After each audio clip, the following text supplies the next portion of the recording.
एक बार फिर से आप सभी का स्वागत है। हम अध्ययन कर रहे हैं नीति वचन की पुस्तक का और अब समय है कि हम उसके 12वें अध्याय पहले वचन से आगे का अध्ययन करें।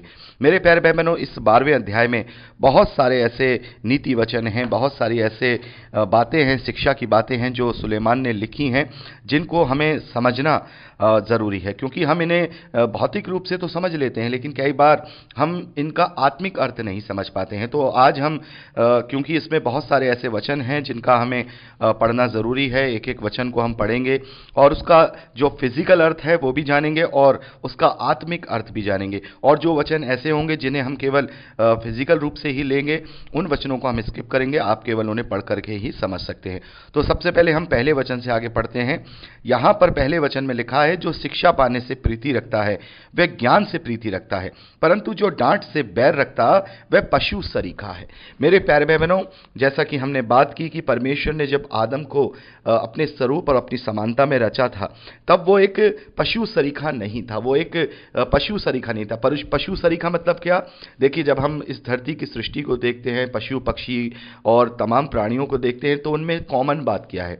उनमें कॉमन दो बातें हैं। पहली कॉमन बात यह है कि उनका अस्तित्व समाप्त होता है, यानी कि उनमें मृत्यु है। जैसा मैं आपको बता चुका हूं, सृष्टि का सबसे पहला नियम यही है कि जो जन्म लेता है उसको मृत्यु आती है। और सृष्टि का दूसरा नियम यह है कि जिसको मृत्यु आती है वो अपना रिप्रोडक्शन करता है, यानी कि अपनी वो संतान की उत्पत्ति करता है। तो हम देखते हैं कि जब परमेश्वर ने आदम को बनाया था तो आत्मिक स्वरूप में बनाया था। भले ही वो उसने उसे इस सृष्टि के तत्वों से, मिट्टी से, यानी मिट्टी से रचा है, यानी धरती के तत्वों से रचा है, भले ही उसके शरीर को उसने ऐसा बनाया था, लेकिन उसके अंदर आत्मिक गुण थे। वो पशु सरीखा नहीं था। लेकिन जब उसने परमेश्वर के विरोध में कार्य किया, उसने परमेश्वर के विरोध में उसकी आज्ञा का उल्लंघन किया, तब उसमें पाप समाया और पाप की मजदूरी के रूप में उसे मृत्यु मिली, यानी कि अब वो टोटली पशु सरीखा हो गया। और तभी से परमेश्वर उसे वापस आत्मिक बनाना चाहता है, क्योंकि परमेश्वर आदम और आदम की संतानों से बहुत प्रेम करता है। क्यों? क्योंकि उसने उन्हें अपनी समानता और स्वरूप में रचा है, अपने भीतरी गुणों के अनुसार, अपने जो बाहरी उसके जो पावर्स हैं उसमें उसके अनुसार मानव को परमेश्वर ने, मनुष्य को रचा है। इसीलिए वो उसके लिए वो खास है, वो उसके लिए स्पेशल है और उसकी बहुत बड़ी योजना है। जैसा हम जानते हैं कि परमेश्वर की योजना आदम और आदम की संतानों को अपने साथ, अपनी सहभागिता में रखने की है, अपने एक परिवार के साथ, और परमेश्वर का डेरा मनुष्यों के बीच में होगा, ये उसकी योजना है।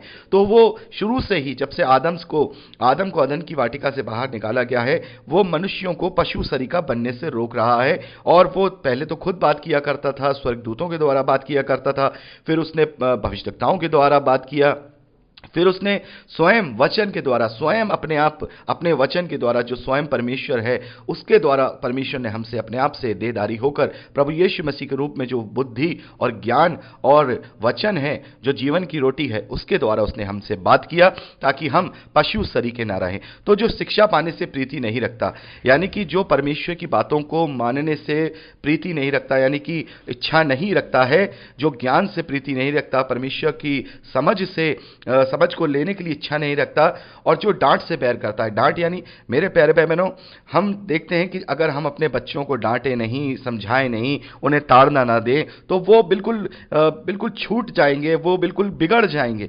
लेकिन हम क्या करते हैं? उन्हें डांटते फटकारते रहते हैं, समझाते रहते हैं, शिक्षा देते रहते हैं सही मार्ग की, ताकि वो अपने जीवन में एक सफल जीवन को जीने पाए। वैसे ही परमेश्वर भी हमें शिक्षा भी देता है, डांटता भी है। लेकिन जो परमेश्वर की डांट से, उसकी शिक्षा से, उसकी आज्ञा पालनता से बैर रखता है, यहां पर वह पशु सरीखा है।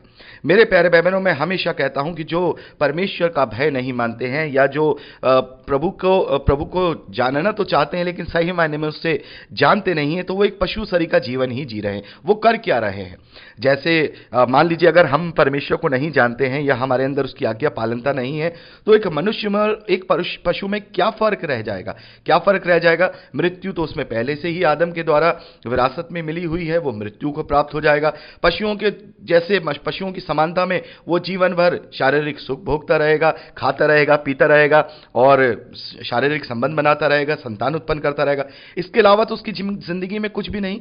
मेरे प्यारे भाई बहनों, अगर देखा जाए तो हम जो परमेश्वर के बिना या वचन के बिना अपने जीवन को जब जीते हैं, तो वाकई में ही हमारे अंदर और पशुओं में कोई फर्क नहीं है। वो भी तो यही सब करते हैं, बस वो केवल बोलते नहीं हैं, उनके अंदर हमसे कम फीलिंग्स होती हैं, लेकिन जीवन तो उनका यही होता है, उठे खाया पिया सो गए, फिर उठे खाया पिया फिर सो गए, और शारीरिक अभिलाषाओं को पूरा किया फिर सो गए, संतान उत्पन्न करी सो गए, और यही करते करते अपने जीवन में गधे सरीखे मेहनत परिश्रम करते करते केवल उस नाशवान रोटी के लिए ही हम परिश्रम करते रहे, और अंत में आके ये शरीर ढल गया और मृत्यु को प्राप्त हो गए। तो यही तो एक फर्क है जो एक विश्वासी में या परमेश्वर का जो डरवैया है उसमें, और जो एक पशु सरीखे मनुष्य में है। तो मेरे प्यारे बहनों, हमें उस आत्मिक रूप को वापस अपने अंदर डेवलप करना है, वो आत्मिक स्वरूप जो परमेश्वर ने हमें अपने स्वरूप और समानता में रचा है, हमें वो डेवलप करना है। और वो हम कैसे पाएंगे?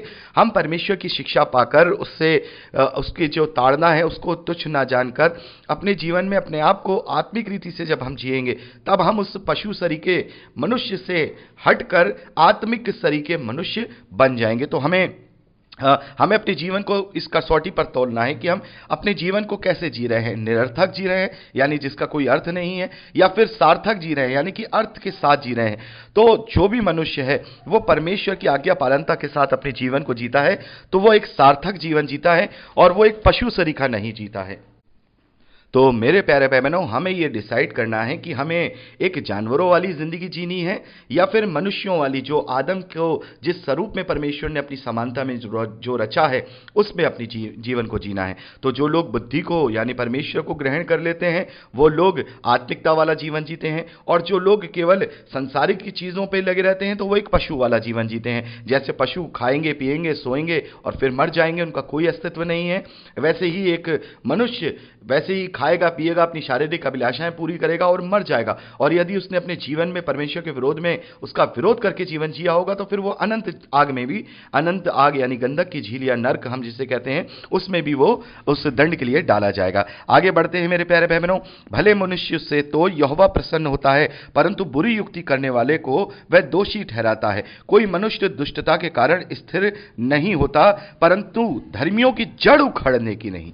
मेरे प्यारे भाई बहनों, इस जड़ को, इस वचन में जो ये शब्द आया है जड़, कि धर्मियों की जड़ उखड़ने की नहीं, तो इस जड़ को हमें समझना होगा। मेरे प्यारे भाई बहनों, यहां पर सुलेमान ने यह क्यों नहीं कहा कि धर्मियों का वृक्ष नहीं उखड़ने का? इसको गहराई से हमें समझना होगा, हमें इसकी आत्मिकता को समझना होगा। यहां पर जड़ ही क्यों कहा? मेरे प्यारे भाई बहनों, यदि किसी पेड़ को हम काट दें और उसकी जड़ पूरी भरपूर है तो क्या होता है? उस पेड़ को काटने के बावजूद भी या पेड़ सूखने के बावजूद भी अगर उसकी जड़ हरी भरी है तो वो पेड़ दोबारा से क्या हो जाता है? पनप जाता है। वैसे ही मनुष्य का जीवन भी है। हमने अय्यूब की पुस्तक में पढ़ा है इस बात को कि हमारा जीवन भी ऐसा ही है कि अगर हमारी जो जड़ है अगर वो खाद पानी वापस पाले तो वो वापस से एक जो है फिर से एक दोबारा से वृक्ष बन सकता है। तो यहां जो जड़ की बात की जा रही है वो जड़ हमारी वो धार्मिकता है, हमारा वो पुनरुत्थान का जीवन है जो हमें इस मृत्यु के बाद भी जो हमें प्राप्त होगा। मान लीजिए अगर हम जब इस मृत्यु को प्राप्त होंगे, जो धर्मी होंगे विश्वासी लोग होंगे वो मरेंगे, सभी को मरना है, कोई भी जीवित नहीं है, सब इस सांसारिक और शारीरिक मृत्यु को प्राप्त होंगे, लेकिन उनकी जड़ विश्वास में प्रबल है। और जैसे पौलुस कहते हैं ना कि हम जिस दशा में बोए गए यानी कब्र में गाड़े गए, या हम जिस शरीर के साथ पार्थिव शरीर के साथ गाड़े जाएंगे, हमने पढ़ा हुआ है 1 कुरिन्थियों 15वें अध्याय में, तो क्या होगा? वो जो बीज गाड़ा गया होगा उस जड़ से हमें पुनरुत्थान की देह, जो स्वर्गीय देह होगी, स्वर्गीय तत्वों की देह होगी, वो हमें मिलेगी। तो हमारी जड़ हमेशा जो है हरी भरी रहे, हमें उसे कमजोर नहीं करना है। और ये जड़ कैसे हरी भरी रहेगी? परमेश्वर की भय के साथ अपने जीवन को जीने के द्वारा, और अब हम मसीह विश्वासियों का विश्वास करने के द्वारा और प्रभु की आज्ञा पालनता के द्वारा हमारी वो जड़ हरी भरी रहेगी। धर्मी जनों की जो जड़ है वो उखड़ेगी नहीं, बल्कि जो दुष्ट है उसके कोई जड़ ही नहीं होगी। वो क्या करेगा? वो केवल ऊपरी जीवन जिएगा, वो ऊपरी जीवन जिएगा, क्योंकि उस जड़ का जो पोषण है वो केवल दुनियावी पोषण है। उसकी जड़ें मजबूत नहीं है, क्योंकि उसने दुनिया में अपने जड़ को कायम किया है। तो जैसे दुनियावी नाशवान है, वैसे ही वो जड़ भी नाशवान है, तो उसको वो अनंत जीवन नहीं मिलेगा। तो हमें इसको अनंत जीवन से देखना है। जो जड़ बात यहां की जा रही है वो विश्वास के द्वारा ही प्रबल होती है। और जैसे पौलुस भी कहते हैं कि हम अपने विश्वास रूपी जड़ों को प्रभु यीशु मसीह में क्या करते हैं, बढ़ाते जाएं और उसी में फलवंत होते जाएं। तो हमें अपने आप को उसी में क्या करना है, जड़ पकड़ते हुए, पौलुस कहते हैं ना कि प्रभु यीशु मसीह में जड़ पकड़ते हुए उसी में विश्वास में प्रबल होते जाओ। तो हमें अपनी जड़ों पर ध्यान देना है। अपने पेड़ पौधे जो होते हैं ना, ऊपरी स्वभाव पे ध्यान नहीं देना। जड़ क्या है, अंदर है, यानी हमें अपने आत्मिक स्वभाव पे ध्यान देना है। अगर ये आत्मा नहीं रहा तो फिर हमें वो, यानी जड़ ही नहीं रहा, तो हमें नया पौधा, नया पेड़ बनने की हम नहीं बन पाएंगे।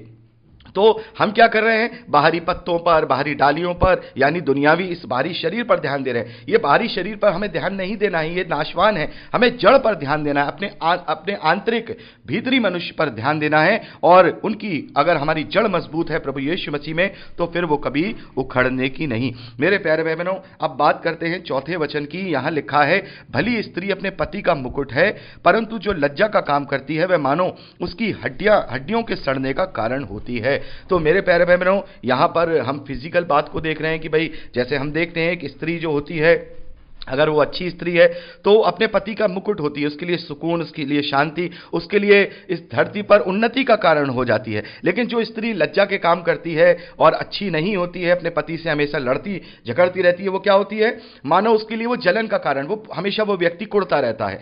तो यहां पर ये जो बात लिखी है, ये क्यों लिखी है? क्या ये बताने के लिए लिखी है कि भाई स्त्रियां ऐसी होती हैं या स्त्रियां वैसी होती हैं? नहीं, यहां ये बात इसलिए लिखी गई है कि जिस प्रकार से जो भली स्त्री है वो अपने पति का मुकुट ठहरती है, उसी प्रकार से जो लज्जा की काम करने वाली स्त्री है वो अपने पति के लिए उसकी हड्डियों के सड़ने का कारण होती है। तो यहां पर हमारा जो आत्मिक जो इसका अर्थ है वो ये है कि हम अगर भली स्त्री, यानी कि जो अगर बुद्धि को अपने जीवन में लेंगे, बुद्धि के साथ अपने जीवन को जिएंगे, तो वो हमारे लिए जीवन का मुकुट ठहरेगी। और यदि हम मूढ़ स्त्री को, यानी मूर्खता को अपने जीवन में ले लेंगे, जो लज्जा के काम करती है, और उसके कारण मान लो हमारा जीवन हड्डियों के सड़ने, हमारे जीवन में जो हड्डियां हैं उसके सड़ने का कारण वो मूर्खता होगी। यानी कि हमारी जड़ें जो खत्म हो जाएंगी, हमारी जड़ें मुरझा जाएंगी, हमारी हड्डियां जो सड़ जाएंगी, हमें कभी दूसरा जीवन नहीं मिलेगा। तो हमें इस प्रकार से अपने इन वचनों को अपने जीवन में लेना है। हाँ, इनसे हम भौतिक बातें भी सीखते हैं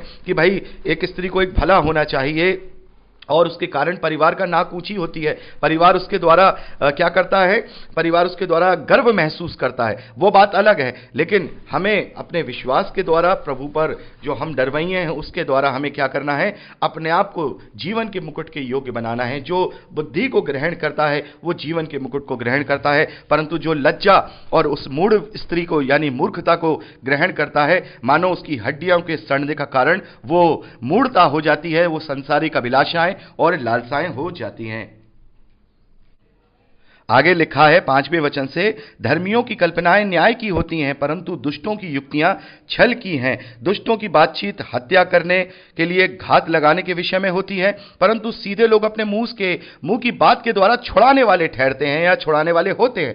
तो मेरे प्यारे भाई बहनों, जो विश्वासी हैं, जो प्रभु के लोग हैं, वो हमेशा उस तरीके की ही बातें करेंगे और हमेशा अपने मुंह से हमेशा वचन की बातें, परमेश्वर की ज्ञान की बातें, प्रभु यीशु मसीह की आज्ञा की बातें, बाइबल की बहुत सारी गूढ़ बातें, केवल वो इसी प्रकार की आपस में बातें करेंगे और इन बातों के द्वारा वो दूसरों को छुड़ाने वाले ठहरते हैं। लेकिन दुष्ट क्या होंगे? दुष्ट हमेशा ठट्टे की बातें, इधर उधर की बातें और दुनिया की बुराइयों की बातें, पंचायत की बातें, यही करते रहते हैं। मेरे प्यारे भाई बहनों, मैं एक ऐसे भाई को जानता हूं और वो भाई हमेशा जब भी बात करते हैं, किसी भी विश्वासी से बात करें या फिर अविश्वासी से बात करें, वो केवल मसीही की बातें करते हैं, उनके पास और कोई बातें नहीं है। मैं देखता हूं कि जो मसीही विश्वासी परिवार हैं वो भी उनसे चिढ़ जाते हैं, अरे यार इनके पास तो कोई काम ही नहीं है, ये केवल जो है हमेशा बाइबल की बातें, हमेशा की बाइबल की बातें। ऐसा थोड़ी होता है। लेकिन मेरे प्यारे भाई बहनों, ऐसा ही होता है, क्योंकि दुष्ट लोग हमेशा बुरी बातों को सुनना चाहते हैं। लेकिन जब दो मसीह जो विश्वासी होते हैं, जो सच्चे विश्वासी होते हैं, जब वो बैठते हैं ना, तो वो केवल मसीह की बातें करते हैं, वो केवल बाइबल की बातें करते हैं, वो केवल बाइबल की आज्ञाओं की बातें करते हैं, क्योंकि उनके लिए यही उनका वो आनंद है, और वो एक दूसरे के छुड़ाने वाले ठहरते हैं। तो मेरे प्यारे भाई बहनों, यहां हम 7वें वचन को भी पढ़ देंगे, 7वें वचन और 8वें वचन को भी, क्योंकि 9वें वचन से आगे का अध्ययन अगली रिकॉर्डिंग में करेंगे। जब दुष्ट लोग उल्टे उल्टे जाते हैं तब वे रहते ही नहीं, परंतु धर्मियों का घर स्थिर रहता है। मनुष्य की बुद्धि के अनुसार उसकी प्रशंसा होती है, परंतु कुटिल तुच्छ जाना जाता है। तो यहां क्या लिखा है? धर्मियों का घर स्थिर रहता है। तो घर क्या है? हम जानते हैं कि पतरस ने इस शरीर को डेरा कहा है, यानी घर कहा है। तो हमारा घर स्थिर रहेगा, हमारी जड़ें स्थिर रहेंगी, लेकिन दुष्ट लोगों के घर उलट जाएंगे, उनकी जड़ें सूख जाएंगी, उनको कभी भी पुनरुत्थान का स्वाद चखने को नहीं मिलेगा। इसीलिए हमें एक पशु के समान नहीं जीना है, क्योंकि पशु की कोई जड़ नहीं होती, वो जिएगा, खाएगा, पिएगा, सोएगा और फिर मर जाएगा। वैसे ही अगर हम पशु शरीर के मनुष्य की तरह अपना जीवन जी रहे हैं तो हम क्या होंगे? हमारी जड़ें सूख जाएंगी, हम भी पशुओं की तरह अपने जीवन को जी के चले जाएंगे, और हमारा घर, हमारा शरीर का डेरा कभी स्थिर नहीं रहेगा, और ना ही हम कभी अनंत जीवन के भागी होने पाएंगे। तो यहां पर हमने 8वें वचन तक का अध्ययन कंप्लीट किया है, और अब हम 9वें वचन से आगे का अध्ययन अगली रिकॉर्डिंग में करेंगे। प्रभु आपको आशीष दे। Praise the Lord.